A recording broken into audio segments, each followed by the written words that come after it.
نحمده ونصلي على رسوله الكريم اما بعد فاعوذ بالله من الشیطان الرجیم بسم اللہ الرحمن الرحیم ان اللہ وملائکته یصلون علی النبی یا ایہا الذین آمنوا صلوا علیہ وسلموا تسلیما اللهم صل على سيدنا مولانا وعلى محمد آلہ وعلى وصحبہ وبارک وسلم صلی علیہ. اما بعد، پچھلے ہفتے بھی تاریخ کے حوالے سے جس بادشاہ کا ذکر کیا گیا تھا وہ جمشید تھا، تو کچھ اس کے بارے میں گاڑی اس نے بنائی تھی، اس کے بارے میں ذکر ہوا تھا کہ کون کون سی چیزیں اس نے کیا کیا کام کیے جب تک وہ اللہ سبحانہ و تعالیٰ کی فرما برداری کرتا رہا. اس کی ریاست میں بھی امن و سکون رہا، لوگ خوشحال تھے.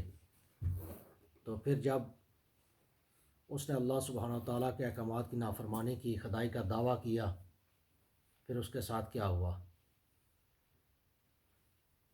تو اس کا ایک پیالہ بھی بہت مشہور تھا جس میں وہ شراب پیتا تھا. تو شراب کا موجد بھی کہتے ہیں کہ وہ یہی بادشاہ تھا. جس طرح شمسی کیلنڈر اس نے بنایا، گاڑی اس نے بنائی، ان چیزوں کا موجد تھا، تو شراب کا بھی موجد اسی کو کہتے ہیں. تو اس پیالے کے حوالے سے بہت سی قصے کہانیاں تو بہت مشہور ہیں، اہل فارس میں تو بے شمار ہی مشہور ہیں. تو کہتے ہیں کہ یہ بادشاہ یہ لوگوں سے کہتا تھا کہ جب کسی چیز کے بارے میں مجھے معلوم کرنا ہو کوئی حالات، تو میں پیالے کو دیکھتا ہوں، ہلاتا ہوں، تو مجھے پوری اپنی سلطنت کے اندر جو کچھ ہو رہا ہوتا ہے تو وہ مجھے معلوم ہو جاتا ہے، مجھے پتہ چل جاتا ہے. تو بعض اسے جادو کا پیالہ کہتے تھے، بعض اسے کچھ اور ہی کہتے تھے. تو یہ وہ خاص پیالہ تھا. تو اس پیالے میں یہ شراب بھی پیتا تھا. تو جب اس نے خدائی کا دعویٰ کیا، اللہ سبحانہ و تعالیٰ نے اس پہ ایک ظالم حکمران مسلط کیا. جب وہ آیا، یہ چھپتا چھپاتا رہا، پھر اس کو پکڑا اور اس کو آرے کے ساتھ اس کو درمیان سے چیر کر رکھ دیا، تو اس کو ختم کیا. پھر اس کے بعد کوئی پتہ نہیں وہ پیالہ کدھر گیا. تو وہ جو تھا وہ ضحاک اس کا نام تھا. تو کہتے ہیں کہ وہ یمن رشتے میں اس کا بانجا لگتا تھا. تو یمن کا وہ بادشاہ تھا اس وقت. یمن سے اس نے ادھر سے آیا، پھر حملہ کیا اس پر. تو یہ پہلے ہی بھاگ گیا تھا اس کے خوف سے. تو جو کچھ تھا اس کا محلات میں، جو کچھ تھا، جو اس کا سے سونا چاندی تھا، جو کچھ دولت اس وقت تھی، تو سب کے سب اس نے لوٹ لی تھی. تو اس کے نام کے بارے میں بھی بہت سی کہانیاں ہیں کہ ضحاک کیوں تھا. کوئی کہتے ہیں اس وجہ، کوئی اس کو اژدہا کہتے ہیں، کوئی ضحاک کہتے ہیں، کچھ اور بھی کہتے ہیں.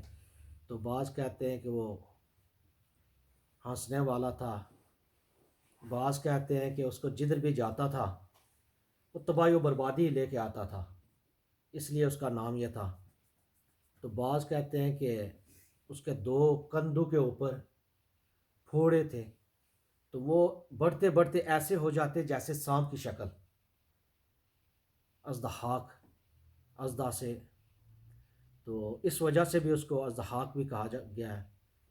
تو وہ لوگوں کو تو تاریخ دان لکھتے ہیں کہ وہ ایک بہت بڑا جادوگر بھی تھا، تو ستارہ پرست تھا. تو جادوگر بھی تھا. تو جب کسی کو مغلوب کرنا ہوتا تھا اس کے پاس ایک ڈنڈا تھا، وہ ڈنڈے پہ پھونک مارتا تو وہ اس کو مغلوب کر لیتا.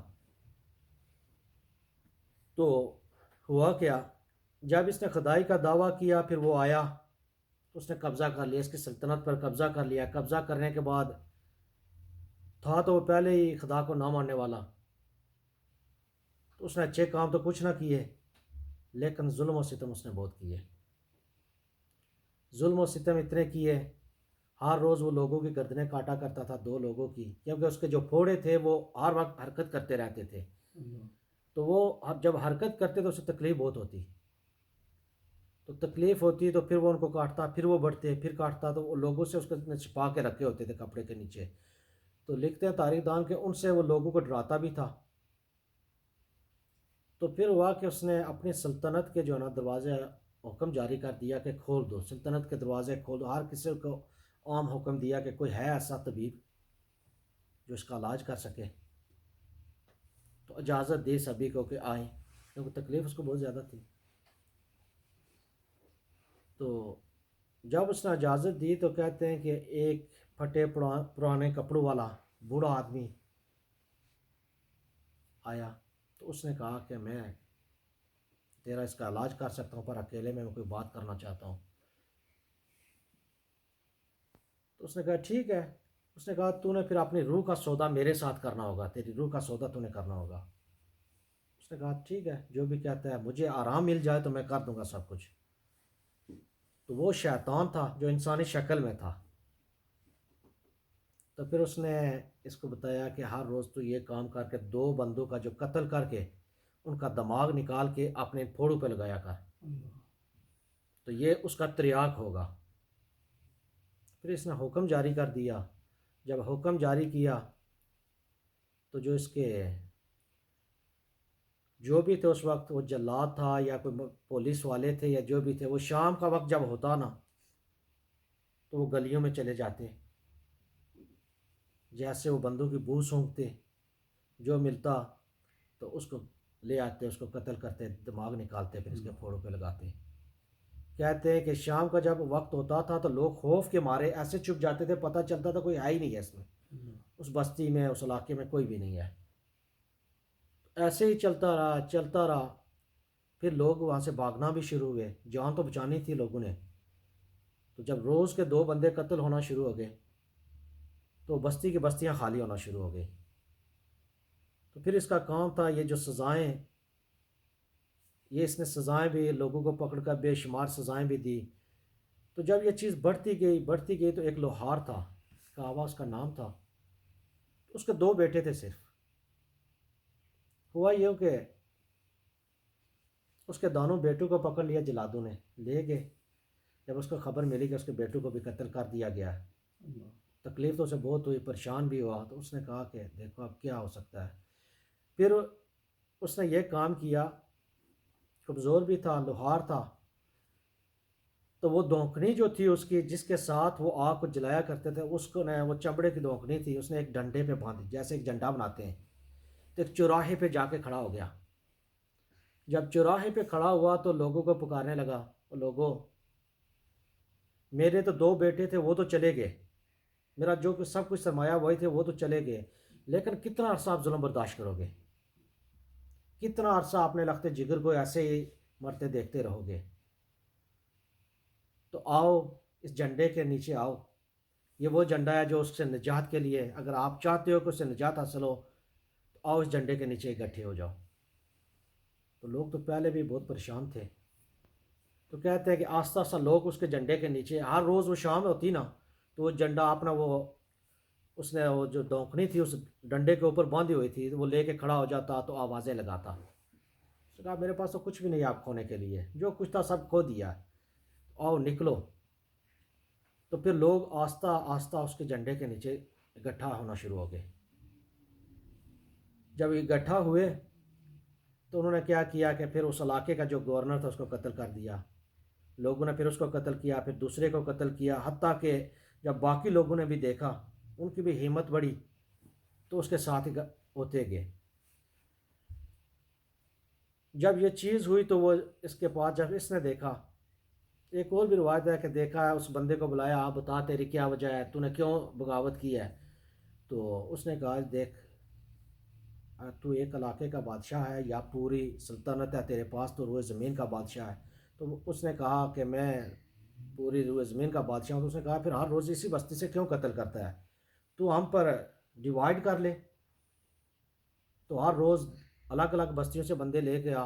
تو پھر ایسے حکم دیا۔ لیکن علامہ طبری رحمۃ اللہ تعالیٰ جو ہے نا وہ لکھتے ہیں کہ تاریخ میں کہ اس جو لوہار تھا، پھر اس کے جھنڈے کے تلے جب لوگ جمع ہوئے تو انہوں نے ایک بغاوت جیسے کرتے ہیں، تو وہ بادشاہ کے اس کی طرف چل پڑے کہ اب اس کے ہم نے چھٹکارا ہی حاصل کرنا ہے اس سے۔ تو جب اس نے دیکھا کہ سارے میرے جتنے بھی لوگ تھے، ریاست میں جتنے بھی لوگ تھے، وہ سارے اس جھنڈے کے نیچے اکٹھے ہو گئے تو میری طرف بڑھ رہے ہیں، تو وہ بھاگ گیا۔ تو اس کا لکھتے ہیں کہ کوئی تھوڑا سا عرصہ نہیں اس نے حکومت کی، کوئی 1100 سال کی اس کی حکومت تھی، کوئی سال 2 سال یا 10 سال نہیں، کہتے ہیں 600 سال تک اس نے حکومت کی۔ 600 سال کے بعد جو ہے نا اس نے ایسے ہی رہا جیسے ایک بادشاہ ہوتا ہے، لوگ اس کا حکم ایسے ہی مانتے تھے. اس کے پاس اتنی دولت تھی، اتنے قارون کے پاس خزانے نہیں تھے، اتنے فرعون کے پاس چیزیں نہیں تھیں جتنے اس کے پاس تھی. تو بعض کے نزدیک 1000 سال اس کا دور ہے، بعض کے نزدیک اس کا 1100 سال اس کی حکومت کا دور ہے. اسی حوالے سے شیخ سعدی بھی ایک حکایت ہمیں لکھتے ہیں کہ کوئی بادشاہ تھا تو وہ بیٹھا، وہ بھی بہت متکبر، وہ بڑا غرور والا بادشاہ تھا، ظالم بھی تھا. تو بیٹھا، اس نے دربار لگایا. تو جب دربار لگایا تو اپنے وزیروں و مشیروں سے جب بات چلی تو پوچھا وہ کیا بات تھی کہ ضحاک اتنا بڑا مال و دولت والا، طاقت، ہر چیز، لیکن افریدن جو تھا اس کے پاس کچھ بھی نہیں تھا، ایک عام سا بندہ، اس نے اس کو شکست کیسے دے دی؟ کہتے ہیں اس کا وزیر بڑا عقل مند تھا، بڑا عقل مند وزیر تھا اس کا. اس نے کہا جب آپ کی رعائی آپ سے خوش نہ ہو، ظلم و ستم کے آپ پہاڑ ان پہ ڈالیں گے، عدل و انصاف نہ ہو ریاست میں، تو وہ کبھی بادشاہت قائم رہ ہی نہیں سکتی. افریدن اللہ والا تھا، لوگ اس کا لوگوں کے ساتھ احسان بھی کرتا تھا، اچھا بھی تھا، عدل و انصاف بھی کرتا تھا، تو اس لیے لوگ اس کے ساتھ ہوئے، پھر اس کو بادشاہ چنا. وہ افریدن جو تھا وہ ضحاک کو جب اس لوہار نے لوگوں کو تو جمع کر لیا، جب جمع کیا اس کو شکست ہوئی، بھاگ گیا ادھر سے محلات سے. جب بھاگا نا تو اس نے کہا بھائی بات یہ ہے کہ میں اس قابل نہیں کہ میں بادشاہ بنوں، تو میں چاہتا ہوں کہ جمشید کی نسل میں سے اگر کوئی ہے نا تو وہ بادشاہ بن جائے، آپ اس کو بادشاہ چن لیں. تو اہل تاریخ لکھتے ہیں کہ جب اس نے قبضہ کیا تھا تو وہ جمشید کے جتنے اولاد تھے ان کو قتل کر دیا تھا، عورتوں کو، بچوں کو. پر ایک چھوٹا بچہ تھا، وہ کسی طریقے سے وہاں سے نکلنے میں کامیاب ہو گیا تھا، وہ اس کا 9واں بیٹا تھا، شاید اسے بیٹیاں بھی ہوں گی، بیٹے بھی، وہ 9ویں نمبر پہ تھا. تو چھپتا چھپاتا رہا. جب وہ اس کے ساتھ شامل ہوا، پھر اس لوہار کے اس جو تحریک تھی اس میں شامل ہوا، تو انہوں نے اس کو بادشاہ چن لیا. تو اس کو جب بادشاہ چنا تو وہ سارے آگے بڑھے، یہ بھاگ گیا. بعد میں اس کو بعض کہتے ہیں کہ قید کر دیا گیا تھا، بعض کہتے ہیں ختم مار دیا گیا تھا. 1100 سال اس کی حکومت تھی. تو وہ جو بادشاہ بنا تو وہ بہت نیک تھا، وہ اللہ کے احکامات کو ماننے والا تھا. تو شیخ سعدی اس کی طرف اشارہ کر رہے تھے کہ اس بادشاہ نے جب پوچھا تو لوگ، اس کے وزیر نے اس کو بتایا کہ وہ ایسا تھا، انصاف پسند تھا. جب آپ انصاف پسند ہوں گے، عوام آپ کے ساتھ ہوگی، تو آپ کی طاقت ہے، آپ کی حکومت بھی قائم ہوگی، آپ کی مملکت بھی باقی رہے گی. لیکن آپ جب ظالم ہوں گے، عدل و انصاف نہیں ہوگا، ظلم ہوگا، تو آپ کتنے 1000 سال، 1000 سال تھوڑا سا عرصہ نہیں ہے، جتنا مرضی آپ عرصہ گزاریں، ایک دن وہ آپ کے خلاف ہی کھڑے ہوں گے. اور وہ دیکھو سلطنت کیا ہوا، اتنی طاقت، ہر چیز جس کے آگے کوئی نہیں، لوگوں کو قتل کرنا شروع ہوا، لوگوں کی زمینیں چھیننا شروع ہوا، ان کے پاس جو کچھ تھا وہ چھینتا گیا. تو آخر پہ لوگوں کو غم و غصہ، تو ایک کمزور سا بندہ اٹھا. پھر یہ نہیں کہ ایک طاقتور، اللہ تعالیٰ جب ظلم انتہا کو بڑھ جاتا ہے، اگر اس کو ختم جب کرنا چاہتے ہیں تو کوئی طاقت سے نہیں ختم کرتے، ایک کمزور سے ہی اس کو ختم کیا جاتا ہے، تاکہ دنیا والوں کے لیے یہ عبرت بن جائے. بندے یہ دیکھ لے، جس چیز پہ تو فخر کرتا ہے، تو گمان کرتا ہے، تو گمانڈ کرتا ہے، شاید میں تو بہت بڑا ہو گیا، مجھے کوئی نقصان نہیں پہنچا سکتا، مجھ سے اعلیٰ نہیں ہو سکتا، وہ ایک چھوٹی سی چیز سے اس کا خاتمہ کر دیتے ہیں. تو پھر وہ افریدن جب بادشاہ بنا تو اس نے اس مملکت کے اندر انصاف کو واپس لایا. ان لوگوں کی جو زمینیں تھیں، جو چیزیں لوٹی ہوئی تھی، اس نے ان لوگوں کو واپس کی.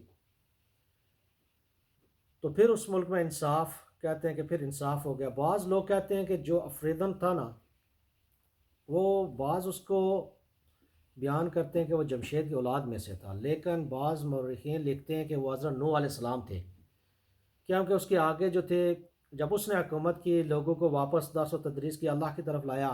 پھر اس کے 3 بیٹے تھے. جب آخر وقت ہوا تو 3 بیٹے تھے، 3 بیٹوں میں الگ الگ اس نے سلطنتیں تقسیم کی، یہ علاقہ تیرا ہے، یہ تیرا ہے، یہ تیرا ہے. لیکن جو اس کا چھوٹا بیٹا تھا تو وہ اس کو بہت پیارا تھا، اس کے ساتھ بھی رہتا، پیارا بھی تھا. تو جو بابل کا علاقہ تھا اس میں بے شمار علاقے اور بھی ملتے تھے، وہ اس کو اس نے دیا، دوسروں کو الگ دیے، اس کو وہ دیا۔ تو جو دوسرے بھائی تھے تھوڑے سے اس سے جیلس و حسد کی وجہ سے جب باپ فوت ہو گیا تو ان دونوں نے مل کر اس پر حملہ کیا۔ جب حملہ کیا تو اس کو بھی، بھائی کو ختم کر دیا، اس کی اولاد کو ختم کر دیا۔ تو اس کا موازنہ جب دیکھیں تو حضرت نوح علیہ السلام، تاریخ دان لکھتے ہیں کہ جیسے بھی اس کے بیٹوں کے نام الگ ہیں، صرف جیسے حضرت نوح علیہ السلام کے بیٹوں کے حام، سام اور یافس ہیں، نوح علیہ السلام نے ان کو الگ الگ جگہیں، الگ الگ چیزیں عطا کی، آپ کا یہ علاقہ ہے، آپ اس علاقے میں جائیں، جیسے اہل عرب ہیں، سوڈان میں تھے، اہل عرب والے تھے، ایشیا والے تھے، یہ جس طریقے سے ہم سام اور یافس کے آگے سے اولادیں چلی، تو بالکل اسی طریقے سے افریدن کا جو ہے نا وہ 3 بیٹوں میں اس نے تقسیم کیا۔ تو وہ کہتے ہیں یہ افریدن بیسیکلی اہل فارس، اور آگے چلتے چلتے اہل فارس کی بے شمار کہانیاں ہیں، اس کے بارے میں قصے ہیں، لیکن اصل میں وہ حضرت نوح علیہ السلام ہی تھے۔ تو وہ ظالم بادشاہ جس کے خلاف انہوں نے جو ہے نا اللہ سبحانہ تعالیٰ نوح علیہ السلام کو نبی بنا کر بھیجا، تو وہ ضحاک کی تھی۔ تو انشاءاللہ آگے پھر وقت بھی ہے تو انشاءاللہ اگلے ہفتے نوح علیہ السلام کے بارے میں بیان ہوگا، تو پھر ماشاء اللہ جناب، آج بڑا خوبصورت بیان فرمایا ہے۔ اجڑ کے وہ باغ جن کے ہزاروں مالی تھے، دارا جب دنیا سے گیا دونوں ہاتھ خالی تھے۔ بڑے بڑے بادشاہ، بڑے بڑے لشکروں والے، مال دولت والے، اقتدار والے، آج ان کا صرف کتابوں میں نام تو موجود ہے، لیکن ان کی قبروں کا یا ان کا نام و نشان مٹی کا بھی کسی کو پتہ نہیں ہے۔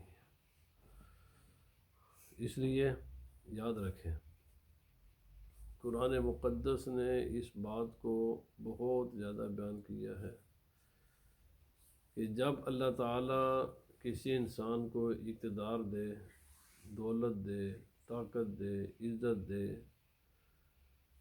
اچھی برادری ہو اس کی، تو انسان کو چاہیے وہ اللہ رب العزت کا زیادہ فرما بردار بنے، نہ کہ اس کا باغی بنے۔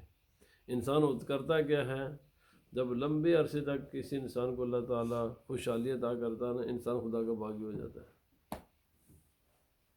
تو پوری تاریخ آپ یہ سبق دیکھیں گے، جیسے ہی جس قوم کو بھی اللہ تعالیٰ عروج دیتا ہے وہی خدا کی باغی ہو جاتی ہے۔ اس لیے یہ سبق ہر تاریخ میں موجود ہے کہ جب بھی کسی بھی انسان نے یا کسی بھی قوم نے اللہ رب العزت کے راستے سے روح گردانی کی، پھیرا، تو تباہی اس کا مقدر بن گئی۔ یہ سبق ہے کہ اگر کسی کو اللہ نے صحت عطا کی ہے، اولاد عطا کی ہے، عزت ہے اس کی اچھی برادری ہے، تو وہ خدا کو نہ بولے۔ بالکل یاد رکھ لیں، وہ خدا کو جب بولے گا تو پھر اللہ رب العزت اس پر اسی دنیا سے کسی نہ کسی کو مسلط کر کے ذلت کی موت مرے گا۔ اور ابھی ہم دنیا میں کتنے واقعات روزانہ، یہ نہیں کہ وہ بڑے پرانے وقتوں کی بات ہے، ہم اپنے آنکھوں سے بھی یہی چیزیں دیکھتے ہیں۔ جب تک کوئی انسان سیدھی راہ پر رہتا ہے تو اللہ تعالیٰ کی اس کی مدد شامل آ رہتی ہے۔ جب انسان اللہ کے راستے سے پھرتا ہے تو پھر اس انسان کو اللہ تعالیٰ نشان عبرت بنا دیتا ہے۔ اللہ پاک ہمیں راہ حق پر مستقیم فرمائے، اس پر اللہ تعالیٰ ہمیں کسی بھی یہ چیزیں میں نے جو عرض کیا نا، یہ ہمیں اللہ کے راستے سے نہ پھیرے، اور یہ بڑی خطرناک چیزیں ہیں۔ یاد رکھ لیں، اللہ تعالیٰ بندے کو، اگر فرعون نے بڑا عرصہ حکومت کی لیکن اس کے سر میں کبھی درد بھی نہیں ہوا، جس خدا نے اس کو اتنی صحت دی، حکومت بھی دی، اس نے خدائی کا دعویٰ کر دیا۔ یہی حال نمرود کا، پڑھے نمرود کا، اس کا ابتدائی زمانہ کیا تھا، جب اللہ تعالیٰ نے اس کو حکومت دی تو وہ خدائی کا دعوے دار بن گیا۔ ایسے ہوتے رہتے ہیں، لیکن سبق کیا ہے جب اللہ تعالیٰ کسی کو کچھ دے تکبر نہ کرے، بالکل اللہ رب العزت کو نہ بھولے۔ جو خدا کو بھول گیا وہ نہ اس دنیا میں کسی کام کا ہے نہ آخرت میں کسی کام کا ہے۔ اللہ پاک ہمیں اللہ رب العزت کی راہ اور نیکی کی راہ پر اللہ تعالیٰ ہمیں گامزن فرمائے اور اسی پر قائم رکھے، اسی پر اللہ تعالیٰ ہمارا خاتمہ فرمائے۔ وما علینا الا البلاغ۔